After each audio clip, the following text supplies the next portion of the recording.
Good afternoon and welcome to the Pitcher Partners webinar. Generative AI is here. How will you navigate the future? My name's Peter Lawrence and I'm a partner within our private business and family advisory division based in Newcastle. As trusted advisors, we believe in making business personal, and as such, we delve each quarter into what we call the Business Radar, which is a survey that canvasses the trends, challenges, and opportunities experienced by Australia's mid-market businesses. Born in 2019 out of the desire to inform decision makers with meaningful, insightful data and provide an understanding of what other mid-market businesses are doing and what business owners should be considering. The report provides our firm with a platform to advocate for our clients and demonstrates our commitment to and understanding of the middle market of which we serve. The first Business Radar report was issued in 2020, with the first 3 iterations of our report being released annually, with over 400 mid-market businesses surveyed for each report, covering topics from business confidence, global trends, strategic planning, ESG, cybersecurity, and workforce challenges. Understandably, extensive surveys and time were required to bring these detailed reports to life. So for 2023, we wanted to change our approach to more regular reports with a reduced number of survey respondents and condensing the report to a key topic to be included in each report, being business confidence, and an additional topic which we would change for each report. Independently commissioned, our recent snapshot conducted in May 2023 surveyed 140 business owners and leaders. This data and these insights will allow you to make informed decisions and understand what the drivers will be going forward so that your business can remain competitive and thrive. So for this reason, we have an action-packed lineup. Following myself, who will run through the figures, will be our guest speaker, Ruth Callaghan. Ruth is the Chief Innovation Officer at Strategic Communications Group, Cannings Purple, a long-term digital and content strategy partner with Pitcher Partners.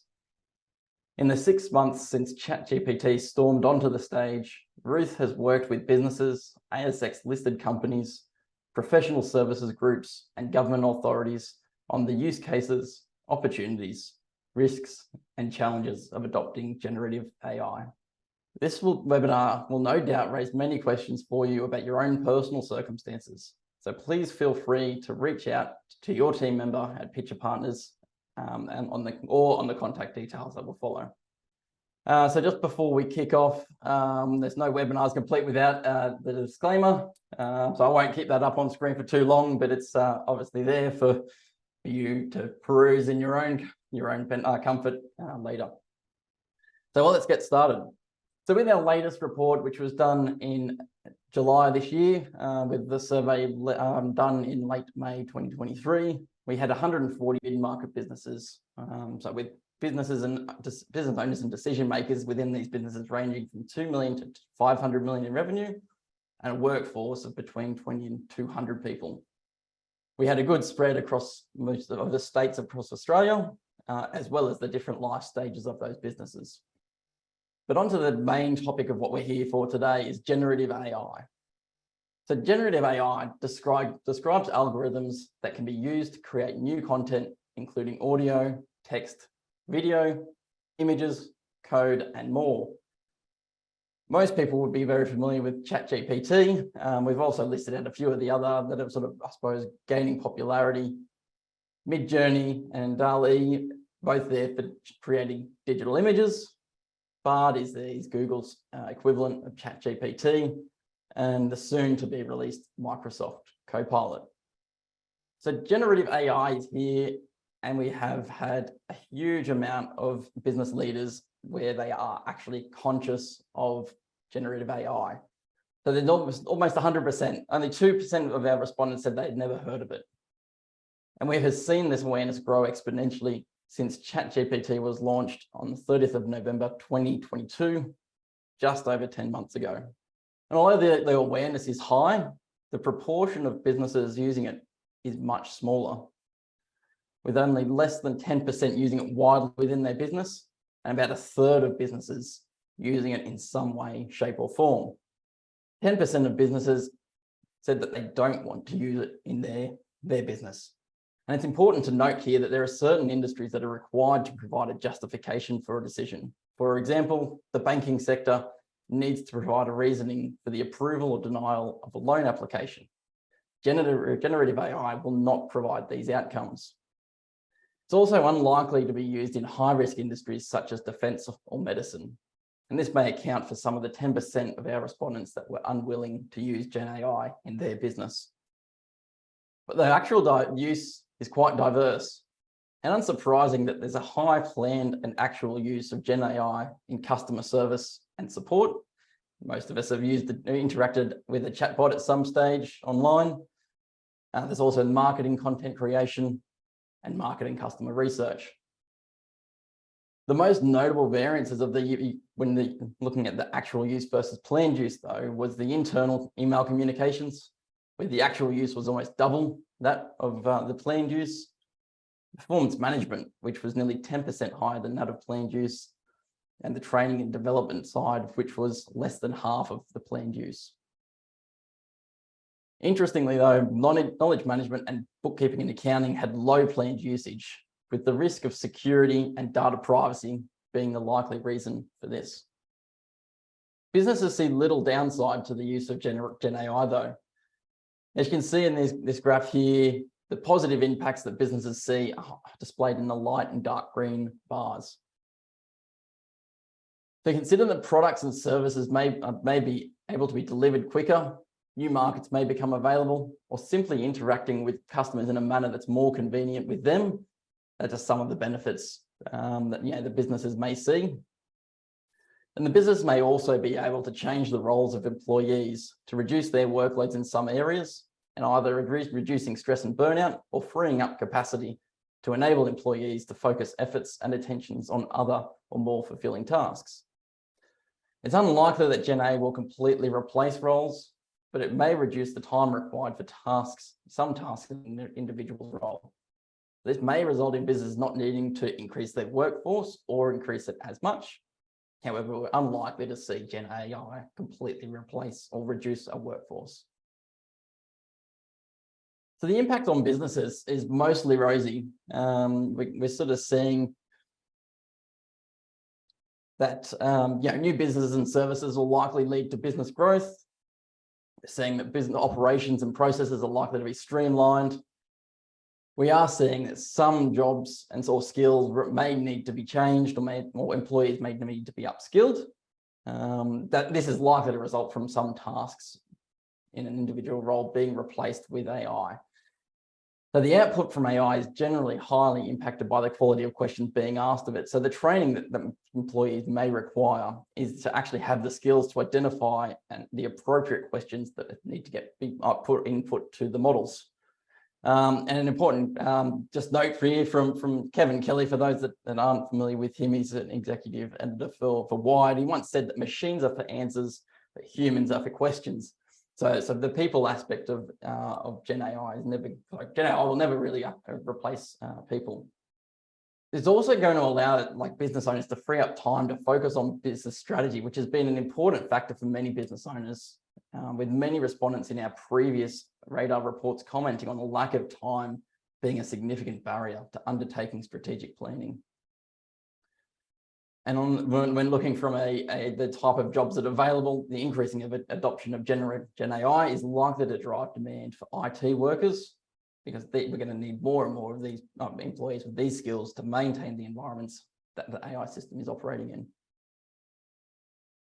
So although there are plenty of positive impacts from GenAI, it's not going to be without its challenges.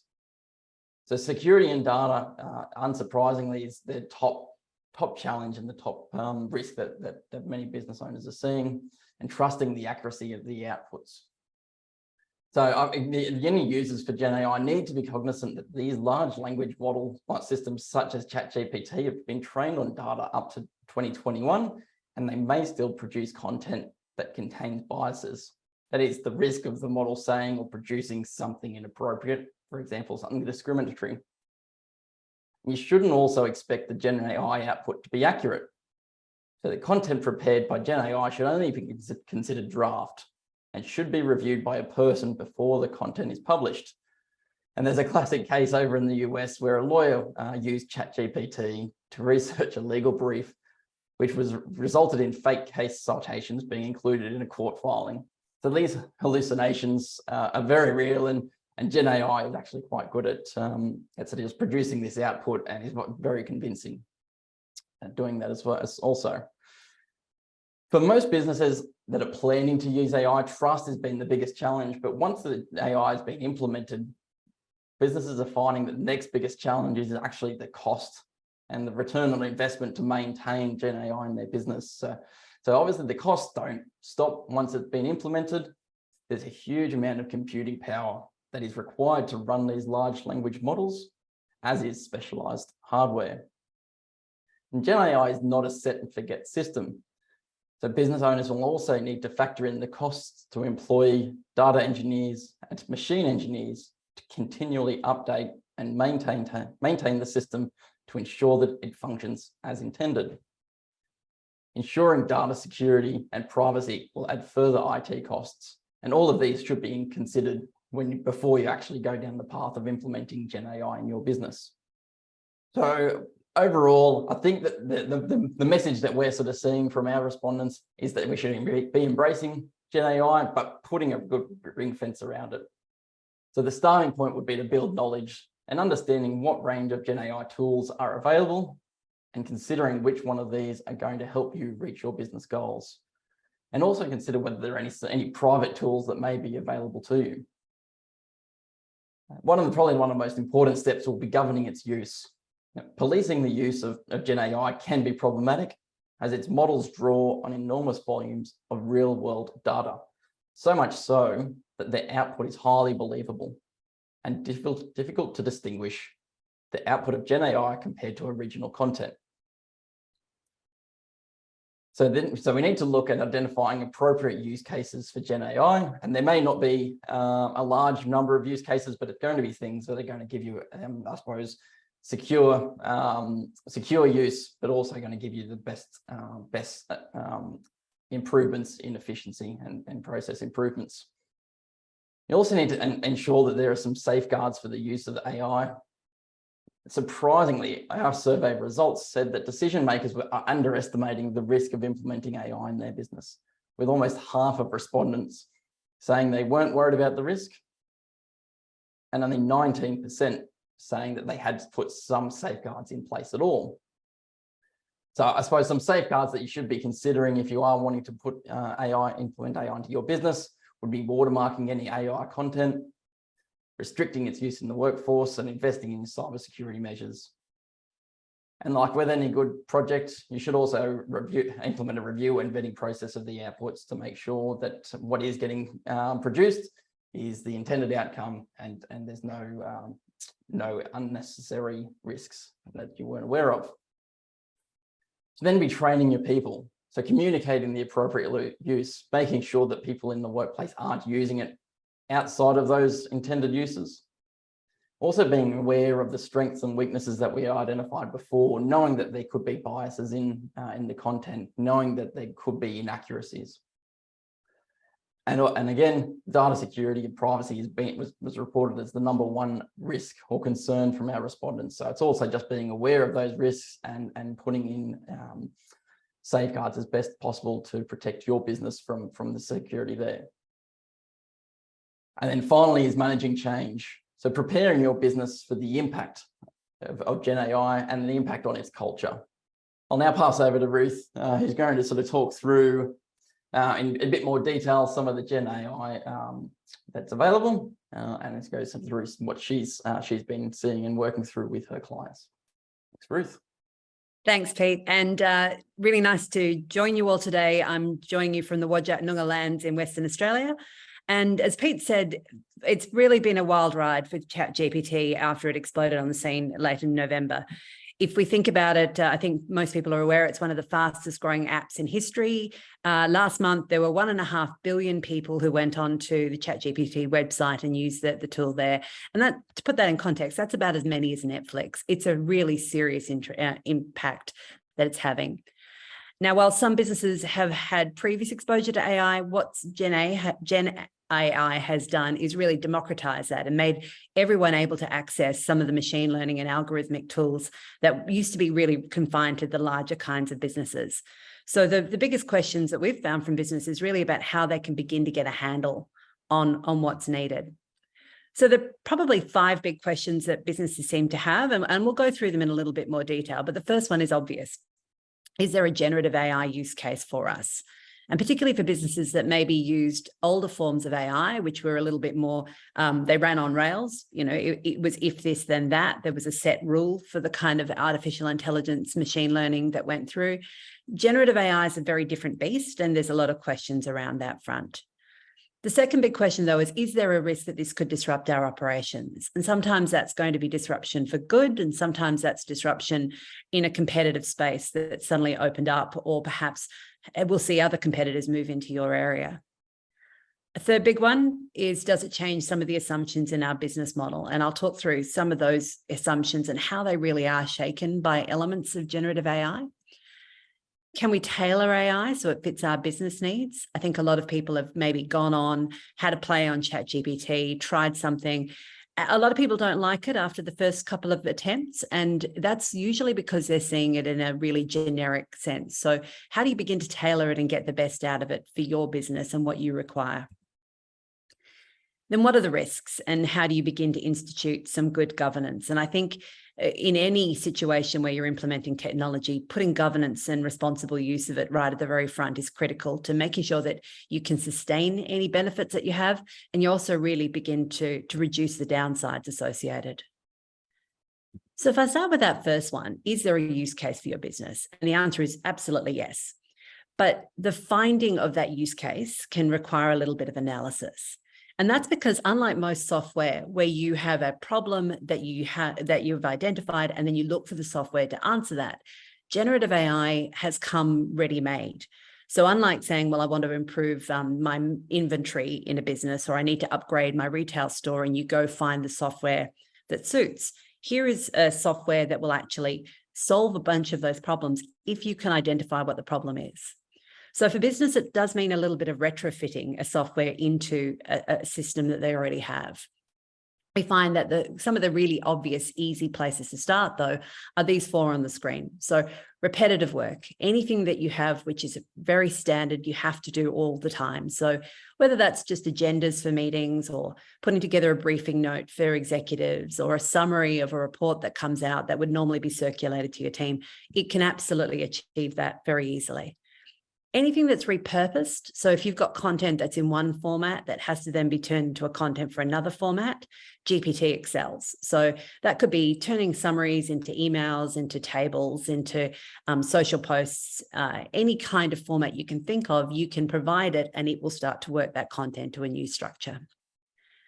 Anything where there's a standard operating procedure, so a templated piece of work, particularly if you know that there are 7 or 8 steps that you would follow, that you would ask a mid to junior level person in your staff to do, it can start to support that process and help keep the accuracy of that standard operating procedure as well. And then I think the one which a lot of businesses are really going to enjoy is that would if I could work. It's work that you would do if you could have the right resource, or if you could have the time to do, but often doesn't get done.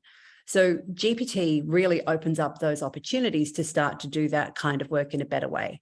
And it may give you access to skills and resources that you didn't have internally that you can now get maybe 80% through the GPT process. So what doesn't work? And this is probably more of a concern for businesses. There are a few known issues with generative AI, and one of those seems counterintuitive, and that's it's not very good at maths. So you have this incredibly powerful piece of technology, but when you actually ask it to do mathematics, it sometimes fails. It doesn't count things particularly well. And that's because it's not the kind of system that is designed in the way that traditional machine learning is. It doesn't do very well in delivering the same facts each time. We've talked about hallucinations. The hallucination rate for most GPTs, ChatGPT 3.5 or 4, even if you pay for that, the higher level of GPT plus, is somewhere between 10 and 20%. Now that's a pretty high error rate to be going through.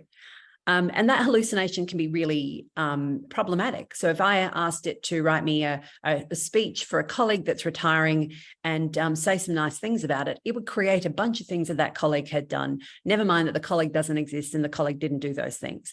It will respond to what you ask of it in a way that it does best, but that means it's dealing in fiction a lot of the time. It also isn't replicable. So you can't type the same thing in and then hope to get exactly the same result back. And again, for business, that can be a real challenge. It's not a calculator. It's not Google. It's not Wikipedia. So if you're trying to use it for those things, you may find that you're not actually getting the best out of the tool. The second part of the work that doesn't really work is anything that is only meaningful when a human does it. So if you're going to use it to write a love letter to your wife, it'll probably be beautiful, but it may not be as meaningful as if you'd written that yourself, or for that matter, the retirement speech for your colleague. It's not supposed to be there to provide emotional support or really detailed feedback in a way that you might be for mentoring a junior colleague. It shouldn't be there to be writing distressing news. So, a press release about a workplace death. And it shouldn't be being relied on to make difficult, risky decisions that really need a human to weigh up some of the ethical elements. But with those kind of constraints, it's still an incredibly powerful and disruptive tool. So if we start to think about why those disruptions are, there's a range of things that we know already that it does, and there's probably a range of things we aren't aware of yet. So on the ones that we know, one of the key things is how we market and promote businesses. And that's because it's a real challenger to the search dominance. Until the last year, hardly anyone used Bing, for example. Bing was not a search engine that people went to. But because Microsoft is invested so heavily in OpenAI, it's becoming a more dominant search engine, and it's changing the way that you can augment a search result and get additional information.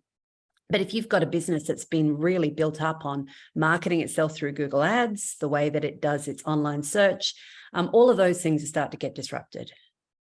A second thing that it's really important to recognize is how it's redefined human to machine communication. So you normally communicate with Google in very clipped sentences: holiday, Venice, October, options.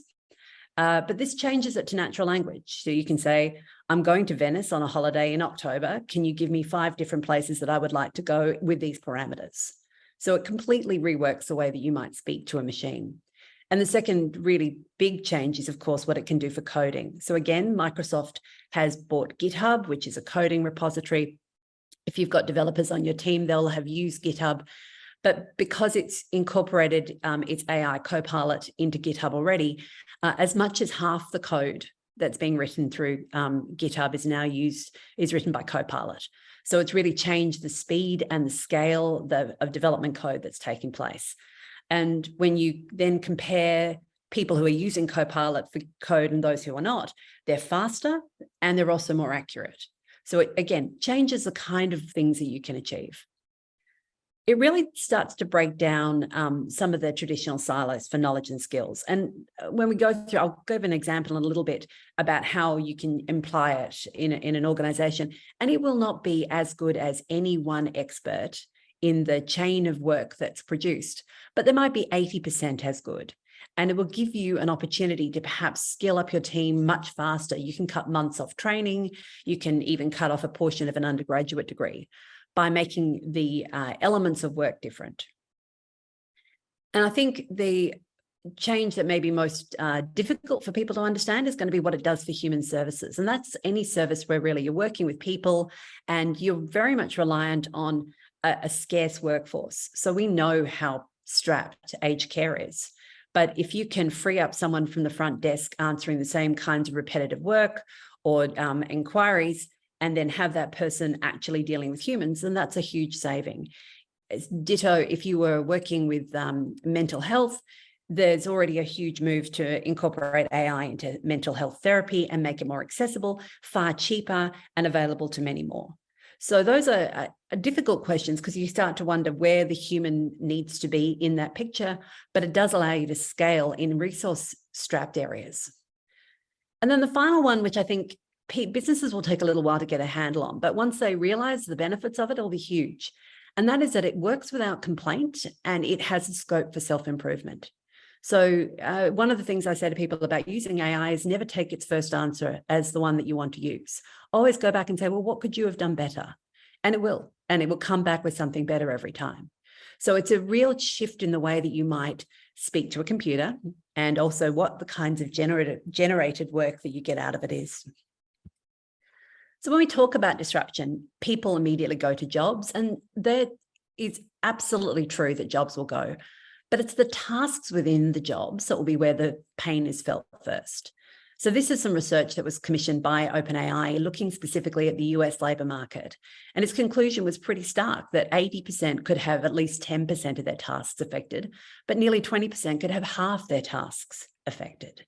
So that does start to then change the way you think about what tasks you give to a human, how you optimize their roles, and who is doing those tasks. Does it have to be the domain expert every time? Or are you having somebody who is producing material to that 80% mark and then having someone come along and then provide that final insight? Now, obviously, when you start to talk about disruption like that, the point that Pete made earlier, the change management question, is really, really salient. But Microsoft has done some work here as well. And what's interesting is that as almost half of people are saying they're worried that AI might take their jobs, 70% of us would still delegate as much as we could to it. So I think it has the opportunity to redefine the way that the office works, but it also starts to free up some things where you might say the more meaningful work that you can do is what the human will be up to, and the AI is going to do the legwork. And it's an interesting point that was made in the Radar report that where employees are most concerned is that employee impact. It's what will it do for the staff? What will it do for change management? What will it do for the confidence that people have in the work that they produce? What will it do for morale? So we really need to start to think about not just what the technology understanding is, but also that AIQ, your skills in knowing when and how to work with a machine. So the next question I mentioned that people have really struggled with is what does it mean for business assumptions? And once again, it does start to change some of the assumptions that are inherent in the way that you do business. And if you look at the fundamentals of your business model, and that might be the market you serve or the products or goods you deliver, the price you charge, the way you reach your customers, the way you're hiring and deploying resources, every part of that mix can be impacted in some way by generative AI. And some of those are going to be good impacts. It's going to make the process more efficient, or it might remove some steps, but it might also be that it allows a competitor to avoid some of the barriers to entry that have existed. So it becomes easier for a competitor to enter your space, easier for that competitor to scale, easier for that competitor to do things that you might have at a particular price point. And they maybe can undercut you or potentially offer that even for free by operating in a slightly different way. So it really is a challenge for business leaders to think about how do they remain relevant and how do they work in that new landscape. So I wanted to give you an exercise that demonstrates this in not just theory, but actually practical sense. And this is what I call a 5-minute GPT test. And the question is, what could you do, or what could your competitor do who's currently struggling to compete with you in this market? What could they do in 5 minutes on ChatGPT right now? And how would that potentially change the way that you operate? So the little case study I'll give you is this one. And this is a commercial real estate business that's sitting in Western Australia. It's focused on sales and leasing of commercial offices. It's got a team of about 40. That includes agents, managers, but quite a substantial support team, because that's the way these work. The agents go out and win the business and sell the properties. But a lot of the work behind the scenes in marketing and management needs to take place by a large team. And like most service businesses, this particular business has really good people, but they're also the biggest cost to the agency. They're the reason why the agency wins work, but they're also a substantial overhead in the operation of that agency. So the particular question was, well, what could they do in 5 minutes to be more competitive? Now, I'll take you through the conversation we had with ChatGPT. And the first one was really simple. We know that they're going to want to put an advert up on Real Commercial. Here is some really basic information about a property. It's literally just a list of things that this property has. And so the request was, turn it into a commercial real estate post for a well-located office. And I timed this last night, 7 seconds. So it might have taken a really efficient agent or a support team that's done it 100 times, 20 minutes to put together, but 7 seconds on ChatGPT, the free version. And it's not perfect, but it's not bad. And so you can see that it's mixed in a little bit of excitement. It's put in a couple of emojis. It's given an indication of where you would fill in your own details. It's got a call to action. It's got a range of different arguments that it pulls together. Now, you could go through and double check this and make sure that the work's accurate. But for 7 seconds work, that's not bad. So the next step is to say to it, all right, well, I like that, but I want it to be shorter and more compelling, because while that might work for a long form advertisement, maybe I want to have just a snippet that I'm going to pop into an email that goes to a client. So this time it's taken, again, I think it was 4 seconds this time. So it took the original answer, shortened it down, kept some of the elements, again, made sure that it kept in the call to action and the details, but it also recognizes that there was some information in that first version that wasn't required. Great. Give me some LinkedIn posts. Here we go. Once again, this time it's kindly put in the hashtags ready to go. So again, I'm less than 1 minute into GPT and it's developed a number of pieces of that marketing stage. Now I asked for 2 posts. I could have asked for 10 posts. So I could have had as many as I wanted. And as long as I've gone and done that initial review of the content, checked that there are no hallucinations, I'm working through quite quickly. Now, up to this point, that's pretty standard procedure for an agency. But where the real value might come is being able to target and personalize that marketing. So this time I've asked it to redo the text again, but this time focus on making it for an investor who's already got a property portfolio in the suburb.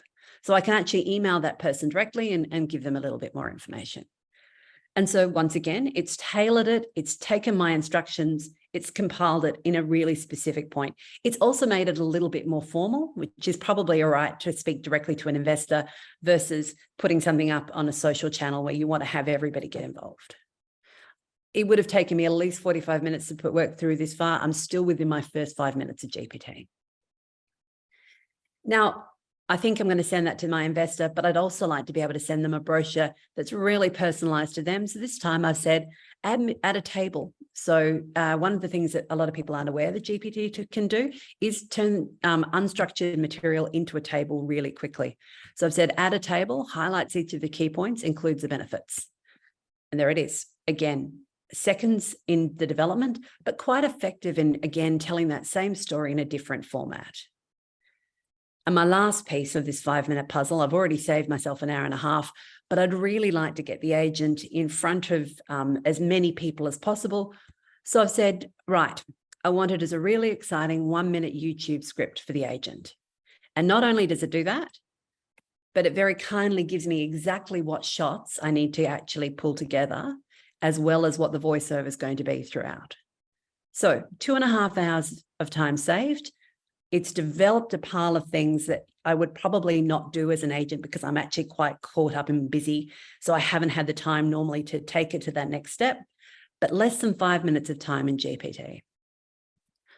So I suppose the point of this little thing is that you can see that there are immediate time savings, but you might not be banking all that time and have everybody working a 4-day week as much as we'd all love to. You might just be able to use your time more effectively and take that next step that is work that you wouldn't normally be able to do in your organization. It means that you can be a little bit more competitive. You might be able to reach your markets better. You might be able to use volume in your marketing where normally you'd be resource constrained. And the second key point is that in terms of delivering those kinds of things for your business, you don't have to be a domain expert to develop those. And in fact, where there's real value is getting that 80%. That last 20% is where the human really matters. And if you're giving that to a marketer, they might decide that there are too many emojis. Or if you gave it to the sales agent, they might say, well, you know, we really need to also talk about scarcity of land and the last 5 big sales in that sector. So you start to add the domain knowledge in to what's a really good first pass draft content. And it just means that you can then use that improved content next time as your example so that the GPT continues to learn. You effectively give it the knowledge and you can base and continue to test and refine it. Now, none of the work that I've just shown you requires APIs or a high-end expensive thing, I use GPT 3.5 or I use GPT 4.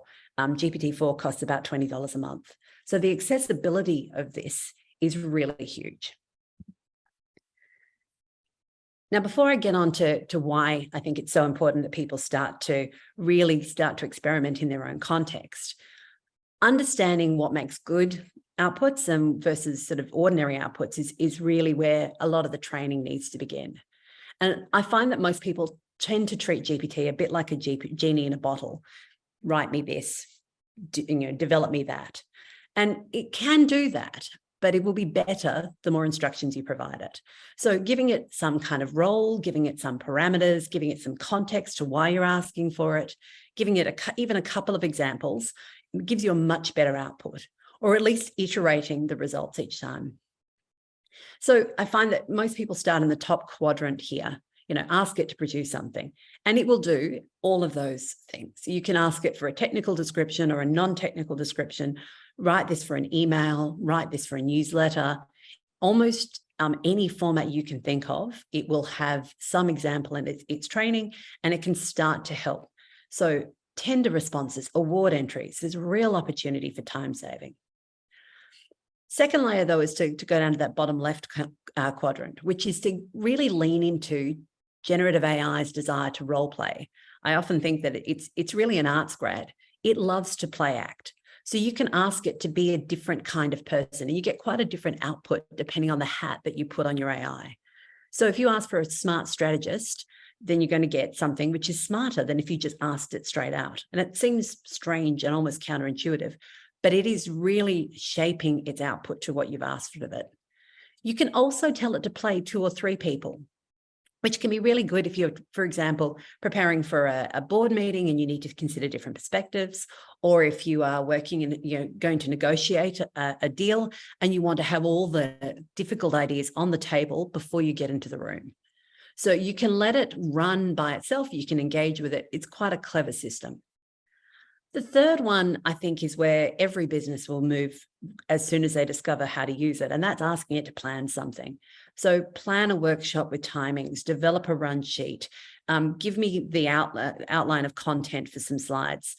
All of those things that are busy work that require someone to do a really decent first run at it, it can develop that. Now, as you get better at GPT and as it gets smarter, you're going to be able to ask it for more. But at least at this stage, you can break a problem down and build the solution up using that approach. And where I think that final one is really valuable is helping it guide your thinking, because sometimes you know what you want and you are the domain expert, but you need to have someone who you can respond to help you get through that challenge. So you can say, look, I want to do this thing for these reasons. What do you need from me to help me figure that out? And it'll give you a list of things that could help shape that answer. So it might want more context, or it might want to know what your financial parameters are. Once you get a production of an output, you can say, well, what do you think? Review your own work and give it a critique, and then revise that to incorporate that critique. What would make it better? What are the flaws in your argument or position? So you don't have to accept its first go. You can continue to work it through.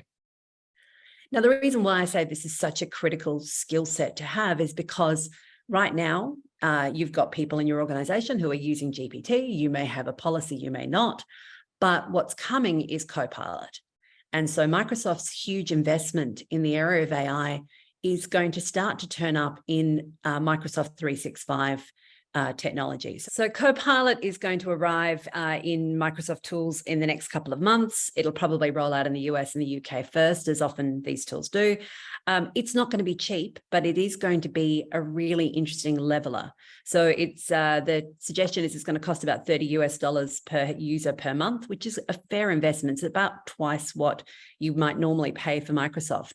But you can see that for smaller organizations, there is a real efficiency gain that can occur with that. So it's going to be a really big question for organizations as to how much do they lean into that? How much do they use other tools that are cheaper and may be more easily available? So for any organization, that final question then comes down to governance. What is appropriate in your organization, in your context? What are the rules that you should be following? But it has to come with the skilling up of your team to be able to start to make some of those AI choices. When is the right time to use AI? How do you use it? How do you balance it? You need to have a plan in place to identify and anticipate hallucinations and have some checks so that you know that you're going to catch them before they end up in the marketplace. The classic case is the lawyer in New York who used a range of fake citations in a court case that got caught. But I mean, that's so easy to have happen. AI will always try and give you the right answer to make you happy rather than necessarily the answer that's 100% correct.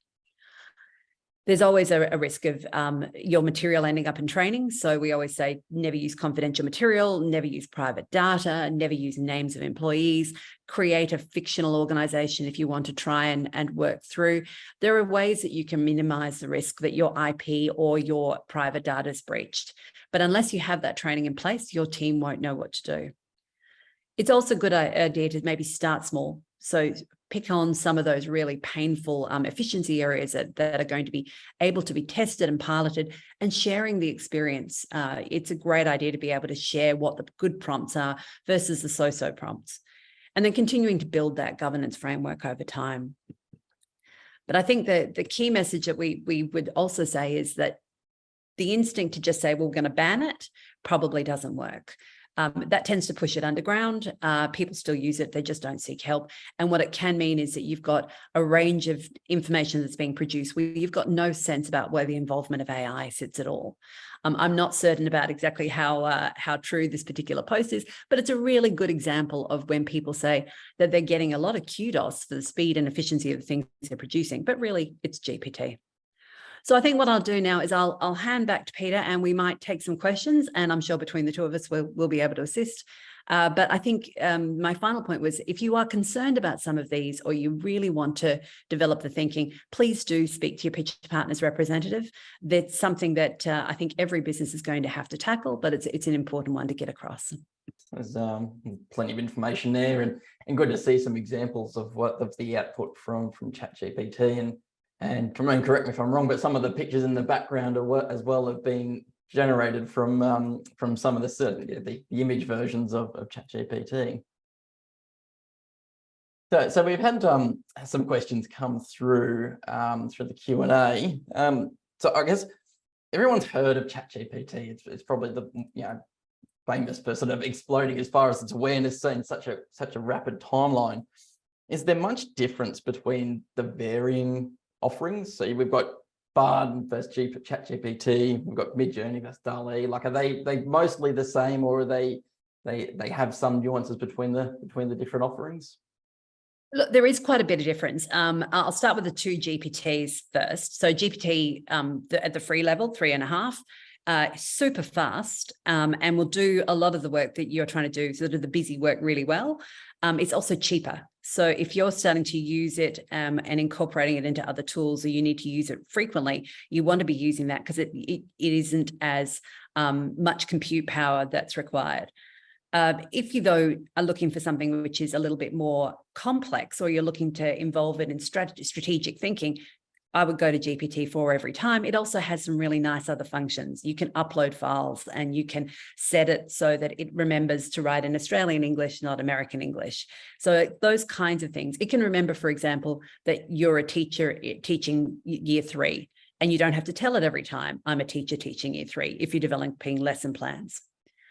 The other great challenges, though, with Bard for Google, Bard's not really made the impact that it perhaps had been hoping to make. It still struggles sometimes with that live web searching, but so does Bing. Being able to use GPT to search the web for you is coming, but it's not fantastic. On the image side, a lot of it is personal preference. My images are from Midjourney, which I love, but that runs on a Discord channel, which, if you've got kids who are doing gaming, means that generation is going to find really natural, whereas DALL-E is a little bit more complex. But I think in each of those, it's a little bit of personal preference, a little bit about picking the one that's going to be most efficient in your business context, and not over-investing at this stage, because these are the worst AIs you'll ever use. The ones coming are going to be better. Don't overcommit. Perfect. I've got nothing here. So I think you touched on the hallucination rate, which is, I suppose, surprisingly quite high. Are you able to get GPT to fact check its suggested answers? It can. You have to remember that GPT is also trained up to September 2021. So sometimes it simply doesn't know because it's too recent. And sometimes it doesn't know for other reasons. Maybe it's a fact that's contentious, or that the information that it's reading has it described in different ways. When you start to confine it to your own material, though, so when you attach it to documentation that maybe to help you induct new employees, you can use human reinforcement really effectively to get rid of those hallucinations and bring it right down. It might still make the wrong call sometimes, but the training process can really improve that. You can't leave it, though. Over time, it'll always degrade. So you do have to continue to keep that human reinforcement working. So I know you sort of touched on your last slide. So is it possible to use ChatGPT to distill just proprietary information not widely available on the internet, i.e. confidential business reports? I think we'd both probably saying if you want anything you want confidential to stay confidential, you wouldn't put it into any of these models. Yeah, so this is where you need a developer on your team who can connect you up to an API, because at least if you have the API level GPT, firstly, you're paying a lot more, but that's not going into training data. The live website interface, which is probably what your team are using right now and maybe not telling you, has absolutely no restraints on whether it goes into web training data. So you've got to have a team that's really conscious about what is appropriate, what isn't appropriate. And then Microsoft Copilot, you've showed us a couple of their teaser videos just before. What's the comparison there with ChatGPT? Is it going to work with ChatGPT, or is it going to be something that sort of, I suppose, they have their own streams and they're not sort of really overlapping that much? It builds on the large language model that OpenAI has developed. So Microsoft put in something like $14 billion Australian at the beginning of the year. It's an investment that they really see as effective. Some of that is about clawing back market share away from Google, so that every 1% you increase that people are on Bing, it's $1 billion US value to Microsoft, which is worth it. But it also is about owning this space really around the enterprise tools, because once you've got Copilot, you're going to want to have all your documentation sitting in SharePoint or in OneDrive. You're going to want to have all your people on Teams. You're going to want to make sure that everyone's using Outlook. So it really ring fences what the office work situation looks like, because for it to work really effectively, it's going to be in that environment. They see it as a really long-term play. In the meantime, you can get a lot of the benefits out of it, but you have to kind of piece it together a little bit. And that's where some of that training comes in. And I'm looking at the industries that are impacted, and the education system is probably going to be one of the ones that are so highly impacted. And we're probably just starting to see this now. And given that these GPT models are, I suppose, draw on such a large volume of information, and it is hard to distinguish between what's original content, what's GenAI, and then there's further modules that sort of sit on top, which can finesse the responses to make it look like it's an original generated content.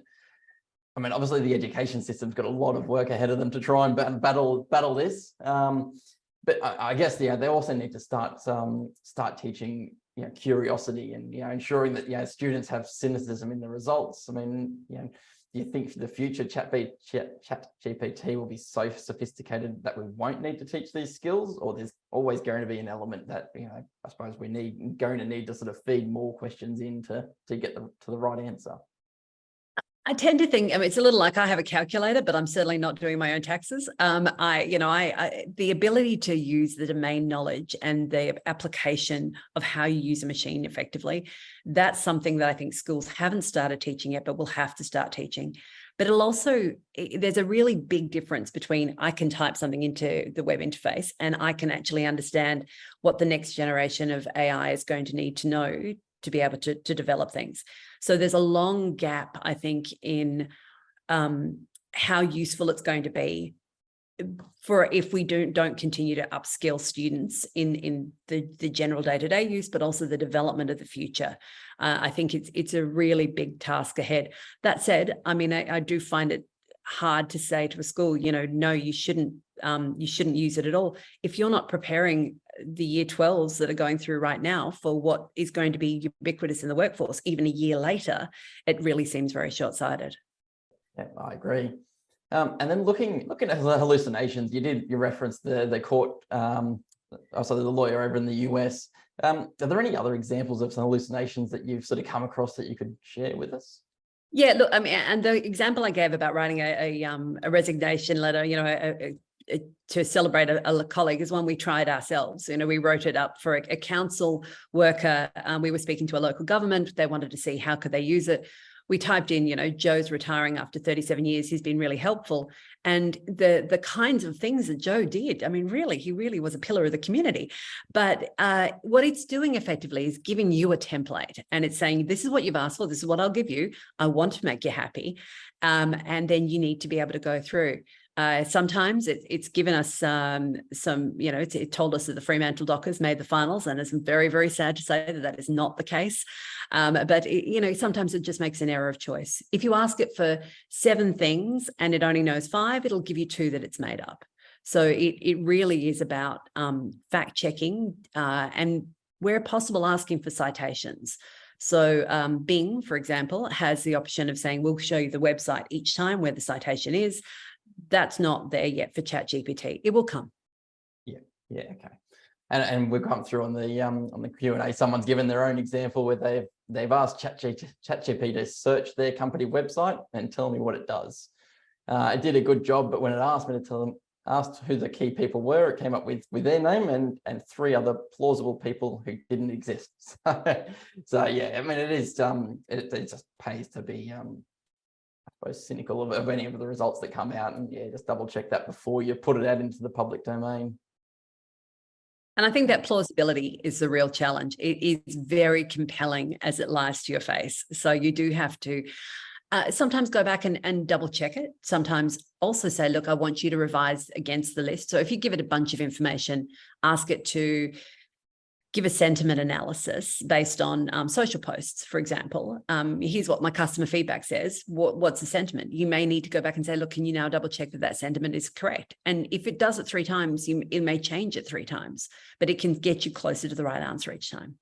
And we're just about out of time, but I've got one more question for you. So not one that we covered off on the presentation today, but I mean, obviously trust is being a big concern for a lot of users that haven't implemented GenAI yet.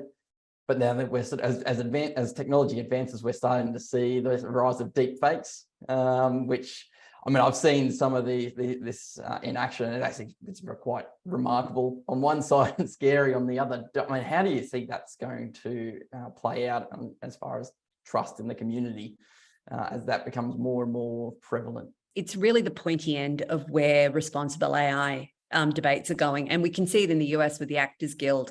And, you turn up as an extra one day and they'll own your image for the rest of your life. And then that's a chance for, a Netflix or a Disney to be able to continue to have people in the background who aren't actually there at all. That's the perhaps softer end, the deep fakes, where you are convinced that it's somebody because they've recorded 2 inches of your voice, and then that can be you forever.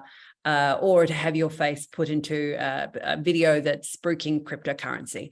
All of those risks are greatly heightened, and Interpol's really clear about the impact across Europe of seeing crime driven by deepfakes and by GPT-backed scams. Australia, I think, is a little bit far behind in our criminal response on this, but what always happens is the technology outpaces the law. So you need to have some really clear arrangements internally, for example, about, are you prepared to use a fake image? Are you prepared to use somebody that looks like they're endorsing your product, but they're actually created by Midjourney? That's a conversation every boardroom should be having. Thank you very much for your time today, Ruth, and thank you for sharing your presentation with us. And thanks for everyone who's joined us today. We hope you found that this information and presentation has been helpful. As mentioned earlier, there'll be contact details along with the recording sent out shortly. If you do have any questions, whether it's in relation to your own business or if there are any questions that came through on the chat that we didn't get to, please reach out to your own advisor within our firms across the network. And look, thank you again and have a great afternoon.